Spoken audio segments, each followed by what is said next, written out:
Vamos ver então agora a análise de variância no delineamento em quadrado latino.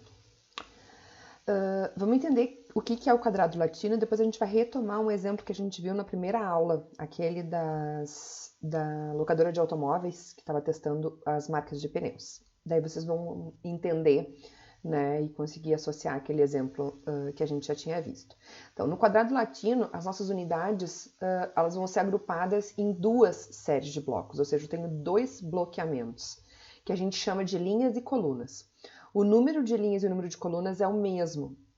E então, cada tratamento vai aparecer uma única vez em cada linha e em cada coluna. Então, também, né, o número de tratamentos é o mesmo, tá? Formando, então, um quadrado. Através da análise de variância que a gente vai ver, a gente vai conseguir, então, separar o erro experimental, né, separar do erro experimental a variabilidade que é devida tanto às linhas quanto às colunas, né? Então, as nossas duas fontes de variação, nossos dois sentidos de bloqueamento. Esse delineamento, então, é usado com vantagem em diversos campos, né, de investigação, quando a gente tem um experimento em que tem presente duas fontes de variação a serem isoladas, controladas. Então, o nosso exemplo da locadora de automóveis, a gente tinha uma variável resposta, que era o desgaste dos pneus, uma diferença, então, da espessura após 20 mil quilômetros de uso. E a nossa variável de interesse, né, o nosso fator experimental, era a marca do pneu. Era um fator, então, a níveis fixos, onde 4 marcas, então com 4 níveis, né? Onde 4 marcas de pneus, então, competiam para a gente ver qual delas daria menor desgaste. E a gente tinha duas variáveis secundárias, que seriam potenciais fontes de variação afetando, então, o desgaste dos pneus, que era o carro, né? Em específico, onde os pneus estariam sendo testados, né? Então, um carro pode ser mais pesado, a marca, né, desse pneu, desse carro, pote desse carro, ou seja, o carro em si é uma fonte de variação. E, além disso, a posição dos pneus, que nem a gente comentou, um pneu que fica na frente e um pneu que fica atrás, pode ter desgaste diferente, né? Assim como os lados do carro também. E aí a gente viu, então, que o quadrado latino é o delineamento que conseguiria, então, fazer o controle dessas duas fontes de variação. Os carros, aqui notados, então, pelos números romanos, e as posições, né, do pneu no carro, notados, então, aqui por números arábicos. 1, 2, 3 e 4, as 4 posições do carro. E as letras A, B, C e D são as 4 marcas de pneu. Tá? Então, esse seria o nosso delineamento experimental para esse caso de teste de 4 marcas de pneus, fazendo o controle das duas causas de variação, o carro e a posição do pneu no carro. Imaginem que a gente tivesse mais uma fonte de variação, só para relembrar, né, que a gente falou, que poderia ser o motorista. Então, nesse caso, a gente teria uma terceira fonte de variação que precisaria ser controlada, um terceiro bloqueamento. E aí, este delineamento que controla 3 causas de variação é chamado de quadrado greco-latino, tá? A gente não vai chegar a olhar aqui, tá? Mas saibam, então, que é uma extensão do quadrado latino quando a gente tem, então, essa terceira fonte de variação sendo controlada, tá? Esse terceiro bloqueamento. A aplicabilidade. Então, esse tipo de planejamento só são possíveis quando todos os fatores têm o mesmo número de níveis, né? Porque tem que ser um quadrado. Então, o número de linhas, o número de colunas e o número de tratamentos tem que ser o mesmo, tá? E o quadrado latino, ele não pode nem ser tão pequeno e nem tão grande. Então, o ideal é que se compare de 5 a 8 tratamentos. Se for muito pequeno, menos de 4 tratamentos, a gente vai ter um problema de precisão do experimento, porque daí o número de graus de liberdade vai ser muito pequeno, tá? Então não é aconselhável para menos de 5. E também não é aconselhável para mais de 8 tratamentos, porque daí a gente vai ter um experimento muito grande, né? Em função de ser um quadrado. Então o número de repetições se torna exagerado. Imagine se a gente tiver, por exemplo, 9 tratamentos, 81 observações vão ser utilizadas, tá?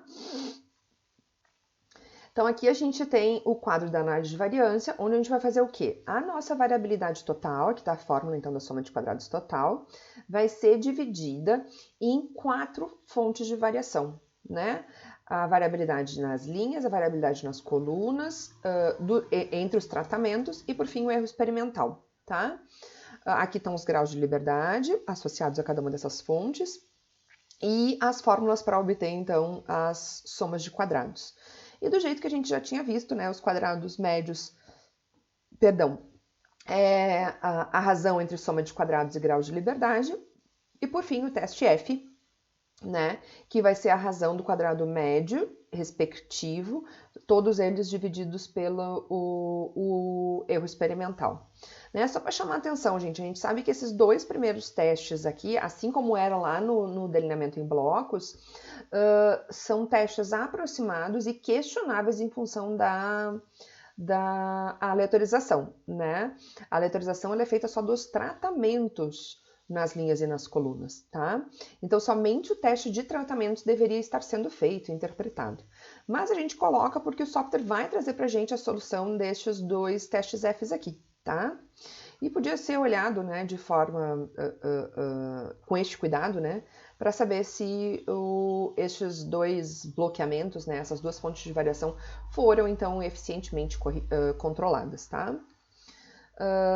E aqui está falando exatamente isso que eu acabei de dizer, né? Então, o teste F ele é feito dividindo, né? O teste F de interesse, né? Que é o teste para tratamentos, para comparar as médias de tratamentos.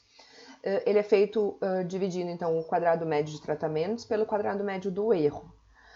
Aqui eu falo, então, dos testes aproximados para o teste de linha e de colunas, né? Que, então, não seria adequado ser interpretado. Em sendo significativo o teste para tratamentos, a sequência da análise, né, a complementação então da nova, vai acontecer igual a gente viu nos outros delineamentos, né, anteriores, um delineamento completamente casualizado e em blocos completos casualizados, que eu vou poder utilizar ou análise de regressão, ou contrastes ortogonais, ou comparações múltiplas, considerando o tipo de fator que a gente tem, fator de tratamentos que a gente tem, então, para fazer essa comparação. Tá? Mesma coisa. Então, vamos ver um exemplo, tá? O exemplo que a gente tem é uma competição de variedades de cana-de-açúcar, onde foram usadas, então, 5 cultivares, A, B, C, D e E, e foram dispostas, então, no quadrado latino 5 por 5, que foi utilizado, então, para bloquear o efeito de gradiente de umidade e de fertilidade, tá? Então, imagine que a gente tinha um campo experimental bem heterogêneo no que diz respeito à umidade e à fertilidade. Então, a gente faz agrupamentos das nossas unidades experimentais nestes dois gradientes, para justamente, então, depois, controlando, a gente poder isolar essas duas fontes de variação do erro experimental e tornar, portanto, o nosso experimento em quadrado latino mais eficiente. Tá? Aqui estão os nossos dados, né? Para fazer a análise, então, a gente vai precisar dos totais de colunas, dos totais de linhas e também dos totais de tratamentos, né? Então, a soma de todos os A's, depois a soma de todos os B's e assim por diante, tá, pessoal? Aqui eu quero só mostrar para vocês, antes da gente mostrar as contas, como é que a gente faria, então, essa aleatorização no R, tá? A gente vai utilizar, então, o pacote Agri-Coli. Então, só para a gente mostrar aqui primeiro, tá? Eu vou definir quem são os meus tratamentos, chamei TMTS aqui os meus tratamentos, A, B, C, D e E. Eu vou usar, então, essa função design.lsd, de Latin Squared Design, onde eu vou, então, né, utilizar os tratamentos recém-definidos. Eu vou botar isso, então, num banco de dados chamado LSD. A gente já vai, então, depois chamar esse banco, depois de rodar, que vai me dar esse resultado que eu estou mostrando aqui para vocês.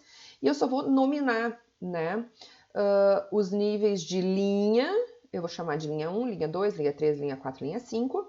E a mesma coisa para os níveis de coluna, tá? Do coluna 1 até coluna 5, tá?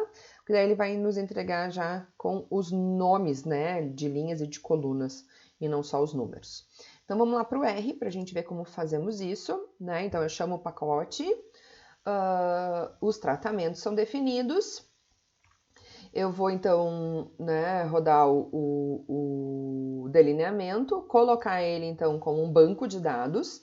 A gente já vai abrir ele daqui a pouquinho, ó. Então, vejam, ele já tem 25 observações e 4 variáveis, tá? Que são os nossos fatores, né?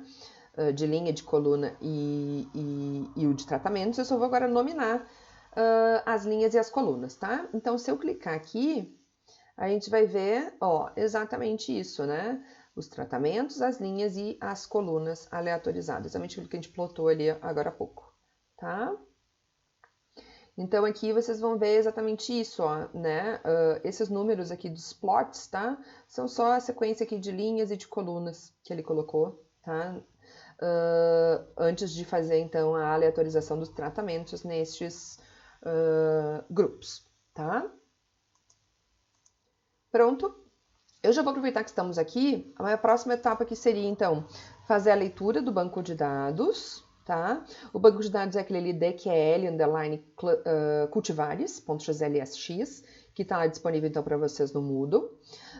Depois eu vou, então, definir como fatores, né, as minhas três variáveis, né, que são as linhas e as colunas, nossos dois bloqueamentos, e o meu fator de tratamento, que são as cultivares, tá? Vou só aproveitar que estamos aqui e já vou rodar, então, o meu boxplot, que vai ser a primeira análise que a gente vai fazer. Vou mostrar para vocês já, está lá nos slides, tá? Olhando, então, o nosso gráfico aqui, a gente enxerga, então, que parece realmente ter uma variabilidade entre as cultivares, né? Parece aqui para nós que a cultivar C se sobressai em relação às outras. Ó, as outras estão mais ou menos, né, numa mesma posição, né? Talvez essas duas um pouco melhores do que essas duas, certo? Mas que a C parece realmente se sobressair em termos de rendimento, tá? Em termos de variabilidade, né? Parece que a gente tem um pouco menos de variação, né, nessas duas cultivares. Então, depois a gente vai olhar o gráfico, vamos ver se a gente tem algum problema de homocedaticidade não atendida. Aí vamos pedir os testes também, ok? Então, seguindo, depois de eu fazer a aleatorização, eu vou pedir o boxplot, então tá aqui, como eu falei para vocês. E aí, na sequência, então, nós vamos fazer a nova, e aí a gente vai fazer os cálculos, né? Então, estão aqui os nossos cálculos. Então, eu vou precisar daqueles totais de linhas e de colunas que estão lá, então, né, que a gente... aqui, né, no meu banco de dados, eu vou precisar destes totais aqui, né, total geral, tudo isso eu vou precisar. Então, eu estou notando aqui tudo que eu vou precisar. E também os totais de tratamentos, tá? Então, estão aqui os nossos totais de tratamentos, número de repetições, tá? E aí eu faço o cálculo do fator de correção, que vai aparecer, então, nas nossas somas de quadrados. Então, na sequência, soma de quadrados total, soma de quadrado de linhas, soma de quadrados de colunas e de tratamentos. E, por fim, a soma de quadrados do erro, que vai ser a soma de quadrados total diminuído das outras três somas de quadrados, tá? De linha, de colunas e de tratamentos. Pegando essas somas de quadrados, então, aqui, né, dispor aqui na nossa tabela da nova, eu vou colocar, então, os nossos graus de liberdade aqui, né? 4 para linha, 4 para coluna, 4 para tratamento, 12 graus de liberdade para o erro, né? E 24 graus de liberdade total. Vocês vejam, ó, que o grau de liberdade do erro aqui, 12. Então, se a gente diminuir muito, né? Por exemplo, né, para 16, se fôssemos, né, um quadrado latino 4×4, a gente teria 16 graus de, né, 16 observações. Eu teria aqui 3, 3, 3, 9, né, graus de liberdade, né, para linha, colunas e tratamentos, e eu teria apenas 6 graus de liberdade para o erro, pessoal. Então, vejam que a gente teria pouca sensibilidade mesmo para o teste em função de um baixo grau de liberdade para o erro, né? Que é isso que a gente comentou, deixa eu só voltar lá rapidinho, que é isso que a gente comentou aqui, ó. Então, com menos de 5 tratamentos, a gente teria um problema aqui de precisão por um reduzido número de graus de liberdade do erro, tá? Bom, tendo soma de quadrados e graus de liberdade, a gente obtém, então, os quadrados médios, que é a razão, então, entre soma de quadrados e graus de liberdade, tá? Depois, os testes Fs, né? Mesmo para linha e colunas, né? Então, a gente está mostrando aqui, né, o resultado, porque o software vai nos mostrar esse resultado. o quadrado médio, então, respectivo de cada um deles, pelo o erro experimental, 2.843. Então, este que nos interessa, 12,09, que é para tratamentos, é 34.372 dividido por 2.843, certo? O F a 1%, com 4 e 12 graus de liberdade, é 5,41. Então, 12,02 passa de 5,41. Ou seja, o teste para os nossos tratamentos, o teste F para as cultivares, foi significativo. Então, a gente rejeita H0. Né? Então, H0 de que os efeitos dos tratamentos são nulos, ou de que há igualdade, né, entre o rendimento das 5 cultivares. Rejeitada esta hipótese, né? A nossa conclusão, então, as cultivares de cana-de-açúcar pesquisadas se diferenciam em termos de rendimento. Nós vamos para uma próxima etapa, que vai ser a complementação, tá? Só antes, então, só aproveitando, né? Eu posso calcular, então, o coeficiente de variação, que é a raiz quadrada do quadrado médio do erro aqui, dividido pela média de rendimento, 470,52, e vezes 100 como medida percentual, 11,33%. Né, um valor bem satisfatório. A gente tinha comentado isso, eu acho que na aula quando a gente viu a primeira vez a nova no delineamento completamente casualizado, que valor, como isso aqui se for isso aqui um campo experimental, valores abaixo de 30 já são bem adequados, tá? Bom, na sequência, então, a gente mostra o resultado no R, né? Então, no R, tá aqui o meu resultado da nova. Então, vejam, né? Todos os 3 testes foram calculados, tá, gente? Óbvio, nós vamos focar no teste de cultivares, porque esse teste é o teste exato, né? Esse é o teste em que a gente, primeiro que é o nosso interesse, né? E que a gente pode interpretar em função de que foram os tratamentos, né? Cultivares são os tratamentos, onde houve a aleatorização.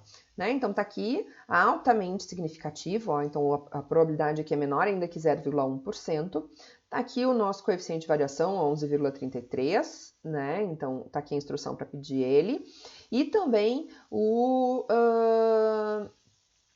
R2, né?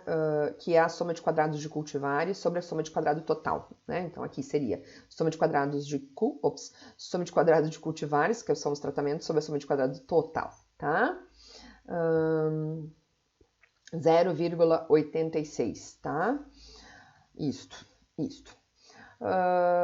Por fim, bom, vamos ver como a gente faz isso lá no R.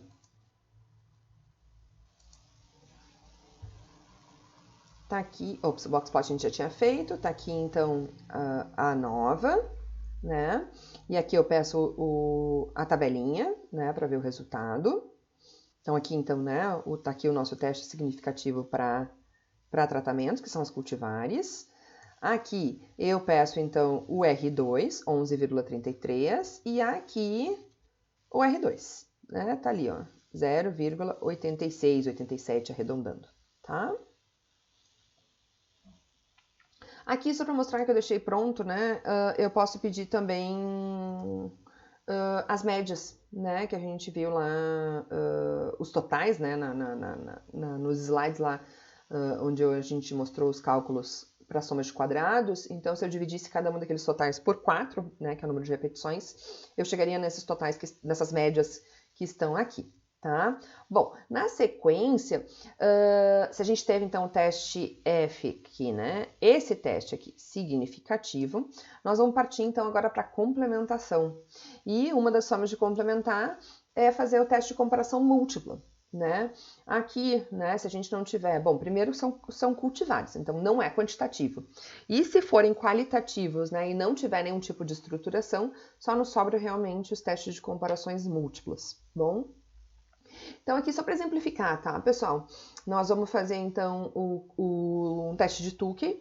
A instrução é a mesma que a gente viu anteriormente no teste, no delineamento em blocos e também lá no delineamento completamente casualizado. Eu chamo aqui a nova, eu digo na sequência quem é o meu fator de tratamentos, eu boto aqui o nível de significância, no caso de eu querer o sistema de letras, né? E quando eu não quero o sistema de letras, eu coloco essa instrução, então, para não fazer o agrupamento, tá? Que daí vai ser entregue o p-valor das diferenças e o intervalo de confiança para as diferenças. E aqui um plot, né, onde vai mostrar estes intervalos de confiança vai ter o zero como referência, a gente vai conseguir enxergar quais intervalos incluem ou não o zero, né? Ou seja, que não são ou são significativos, tá? Então vamos rodar. Então a gente tem aqui, né, o primeiro, tá aqui a nossa diferença mínima significativa, 107,5, né, arredondando, 107,5, e a gente tem então que somente a C se diferencia das outras, as outras não diferem entre si, ó. Então A, B, D e E não tem diferença significativa entre si. C se sobressai então como a cultivar de maior rendimento médio, tá? Pedindo essa instrução, então, a gente tem o mesmo resultado, só que agora, então, colocando as probabilidades associadas, certo? E os intervalos de confiança. Então, a gente enxerga exatamente isso, ó. Todos os intervalos, deixa eu ver se eu consigo selecionar aqui, ó. Todos os intervalos, todas as diferenças em que entra C, são as diferenças que são significativas, ó. Aqui, ops. E aqui, essas duas, né? D e E, tá? Se a gente pedir o gráfico, a gente vai enxergar exatamente isso também, ó. É que aqui eu não consigo. Deixa eu ver se eu consigo aumentar esse gráfico. Aqui, ó. Aqui, então, eu consigo enxergar, ó, que todas as diferenças onde tem C, ó, é significativa, não tá contando o Z, ó. O zero, perdão. Aqui tem outra diferença de C com C, também significativa, e aqui as outras duas diferenças com C, ó, também significativas, tá? Vamos só diminuir para voltar aqui. Isto. Bom, na sequência, a gente, só mostrar então aqui, né, seguindo, a gente fez então o teste, né, de Tukey, onde C, então, se sobressai como a variedade com maior rendimento médio. Aqui o resultado, então, por intervalos de confiança. Bom, aí nós vamos avaliar os pressupostos, tá? Então, a primeira coisa que a gente pediu aqui são os gráficos de resíduos, para a gente avaliar, então, a homocedaticidade e a normalidade. A normalidade parece que está super bem atendida, estão vendo? Ó, os pontinhos estão bem, né, dispostos ao longo da reta. Há algum desconforto com relação ao gráfico de resíduos versus ajustados para a avaliação da homocedaticidade. Estão percebendo aqui que parece ter um funil. Então, nesse caso aqui, o adequado seria a gente fazer o cálculo fazer o teste, né, para descargo de consciência, tá? Então, na sequência, a gente vai apresentar exatamente, né, essas complementações pelos testes. Então, primeiro, só para confirmar, né, tem um dos testes de normalidade aqui, mostrando, então, né, que a normalidade foi confirmada, aceita, né, o pressuposto está atendido da normalidade. Depois aqui a gente fez da autocorrelação, então eu fiz o teste de Durbel-Watson, tá, considerando que a ordem das observações são aquelas dispostas no banco lá. E a gente tem, então, né, aceitamos a ausência de correlação entre as observações, né, entre os erros, perdão. E aqui a gente fez os testes de homogeneidade em relação a todos os fatores. Então, primeiro, entre as cultivares, que são os nossos tratamentos, aceitamos a homocedaticidade, depois entre as linhas, também aceita, e entre as colunas, também aceitas, tá? Então, ficamos tranquilos quanto ao pressuposto da homogeneidade de variância. E, por fim, a aditividade, onde eu vou pedir, né, eu tenho as duas opções, né, eu posso pedir o box plot dos resíduos, ó, vendo que não tem presença de valor atípico, e por fim eu posso então calcular o resíduo padronizado, né, dividindo o resíduo bruto, este que a gente usou aqui, pela raiz quadrada do quadrado médio do erro, e pedir para plotar versus os valores ajustados. E a gente vai ver, ó, que os resíduos passam muito pouco de menos e mais um desvio, percebem? Né? Então, tranquilamente, né, não temos a presença de valor atípico, tá? Então, vou só voltar aqui para mostrar para vocês, né? Aqui onde eu faço, então, o gráfico, o painel aqui gráfico, né? Depois, eu posso, né, aqui olhando especificamente o gráfico de normalidade, peço para calcular os resíduos e eu vou fazer um desses testes aqui, tá? Vamos fazer um outro, a gente pediu um lá, né? Eu acho que foi Shapiro-Wilk, que tinha dado não significativo, e aqui eu pedi Kramer-Von Mises também não significativo, tá, gente? Bom, aqui o teste de Durbel-Watson para autocorrelação dos resíduos, então ausência, né, a correlação zero, então foi aceita. E por fim aqui os testes de homogeneidade de variância, ó, para os três fatores, todos aceitos também. O box plot, né, para os resíduos, ou o plot para os resíduos padronizados, mostrando que não tem presença, então, de valor atípico. Só para a gente fechar a parte do R, a gente vai voltar nos slides para falar um pouquinho sobre eficiência. Aquilo que eu falei para vocês, né, que eu descobri esse pacote aqui, onde ele faz um tudão da análise, né, achei bem interessante, tá? Então, para delineamento em quadrado latino, a função é essa aqui, ó, DQL, tá? Onde eu vou colocar na sequência tratamentos, fator de tratamentos, as linhas, as colunas e a variável resposta. E na sequência a gente vai colocar exatamente o que a gente tinha visto lá nos outros